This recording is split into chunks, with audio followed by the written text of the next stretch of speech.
Alors maintenant, on va s'intéresser donc à l'étude d'une fonction dans laquelle figure une fonction exponentielle. Alors, on va prendre comme exemple donc la fonction définie sur R par f de x égale x carré exponentielle 3x plus 1. Et donc, le problème consiste à rechercher les variations de cette fonction. Alors, je vous rappelle donc que pour déterminer les variations d'une fonction, eh bien, on va calculer sa fonction dérivée. Voilà. Alors, cette fonction f de x égale x carré exponentielle 3x plus 1, c'est un produit. D'accord? C'est de la forme u fois v. Produit. Et la dérivée d'un produit, c'est égal à u' v plus u v'. Formule de dérivée d'un produit. Alors, ici, on a donc u de x qui est égal à x carré et v de x qui est égal à exponentielle 3x plus 1. Donc, u' de x sera égal à 2x. Et pour v' de x, alors on fait attention, c'est une composée. V de x, c'est exponentielle de 3x plus 1, c'est donc la composée de la fonction affine 3x plus 1 suivie de la fonction exponentielle. Alors là aussi, il faut se rappeler un petit peu du cours sur les dérivées. On a vu que si on a une fonction de ce type-là, donc composée d'une fonction affine et d'une fonction f, dérivable, la dérivée sera a fois f' de ax plus b.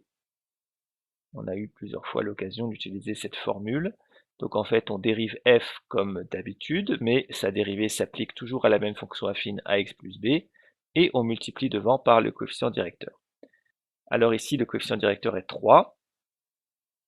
Donc v' de x, ça sera égal à a, donc 3, fois la dérivée de la fonction f, f'. Ici, c'est la fonction exponentielle, donc sa dérivée, c'est elle-même, appliquée à la même fonction affine.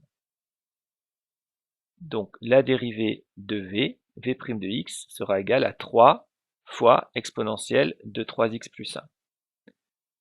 Bon, donc pour tout réel x, finalement, f' de x est égal à u'v plus uv'. Bon, on n'a plus qu'à remplacer u' 2x fois v, exponentielle 3x plus 1, plus u, x carré, fois v', donc fois 3, exponentielle 3x plus 1. Voilà. Alors on va essayer de factoriser la dérivée, puisque le but c'est d'étudier le signe de la dérivée, comme d'habitude, donc il faut l'écrire sous la forme d'un produit ou d'un quotient. Ici, on voit qu'on a l'exponentielle en facteur commun.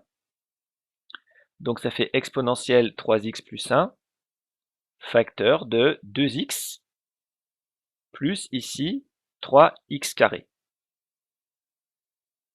Voilà, donc on a deux facteurs et on voit qu'on peut encore factoriser puisque dans la parenthèse, on a x qui est un facteur commun entre 2x et 3x carré. Donc on va le mettre en facteur, x exponentielle 3x plus 1, facteur de 2 plus 3x. Voilà finalement ce qu'on obtient comme fonction dérivée pour cette fonction f. X facteur de 3x, exponentielle 3x plus 1, facteur de 2 plus 3x. Maintenant, il faut étudier le signe de cette dérivée. Alors, on va reprendre les choses et regarder chacun des facteurs. Alors, je réécris ici la dérivée. On a dit que c'était égal à x exponentielle 3x plus 1, c'est ça, facteur de x de 2 plus 3x. Bien. Alors, on est défini sur R, l'ensemble de définitions, donc le signe de x, eh bien, lui, ça sera facile, x est négatif sur moins l'infini 0 et positif sur 0 plus l'infini, pas de problème. Ensuite, donc ça c'est le signe de x, premier facteur, on connaît. Deuxième facteur, l'exponentielle, eh bien l'exponentielle, on sait que c'est toujours positif, strictement positif sur R. Donc pas de problème pour ce facteur. Maintenant, il faut regarder le signe de la parenthèse, 2 plus 3x. Alors en fait, là, on va regarder de plus près. 2 plus 3x est positif, si et seulement si donc 3x est supérieur ou égal à moins 2, ce qui équivaut à x supérieur ou égal à moins 2 tiers. Voilà, donc 2 plus 3x sera positif sur moins 2 tiers plus l'infini, et négatif sur moins l'infini moins 2 tiers. Ce qui nous permet de faire un tableau de signes complet, donc moins l'infini plus l'infini, et on va mettre tous les facteurs dans ce tableau. Donc le premier facteur c'est x, ensuite on a l'exponentielle.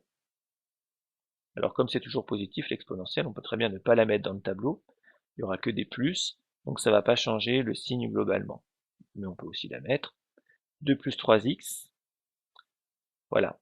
Donc 2 plus 3x qui va changer de signe en moins 2 tiers, donc on fait apparaître ici moins 2 tiers, x qui change de signe bien sûr en 0, voilà, et globalement on va trouver ensuite le signe de f' de x. Très bien, donc on remplit, pour x on a donc le 0 évidemment en 0, on a dit que c'est négatif avant et positif après. L'exponentielle n'est jamais égale à 0, mais est toujours positive. Donc on n'a que des plus. 2 plus 3x, donc, va être égal à 0 quand x égale moins 2 tiers. Et ici, on a démontré que c'était positif après. C'est une fonction affine de toute façon. Donc le signe du coefficient directeur à droite du 0. On trouve donc moins plus plus. On fait le bilan pour la dérivée avec la règle des signes. Donc ici, on a moins par moins qui va faire plus. Là, on a un seul signe moins, donc il va rester. Et là, on n'a que des signes plus. Et on n'oublie pas les zéros, bien sûr, puisque c'est un produit. La dérivée s'annule 2 fois. Et donc on obtient ce signe-là pour la dérivée. Alors une fois qu'on a le signe de la dérivée, eh bien on peut en déduire les variations de la fonction f. La fonction est croissante sur l'intervalle moins l'infini, moins 2 tiers. Elle est décroissante sur l'intervalle moins 2 tiers, 0. Et elle est à nouveau croissante sur l'intervalle 0 plus l'infini. Donc on a réussi à trouver les variations de la fonction f en étudiant le signe de la dérivée. Alors bien sûr, une fois qu'on a fait ça, il faut vérifier en traçant le graphique de la fonction f pour voir si on a un graphique qui est cohérent avec les résultats qu'on a obtenus.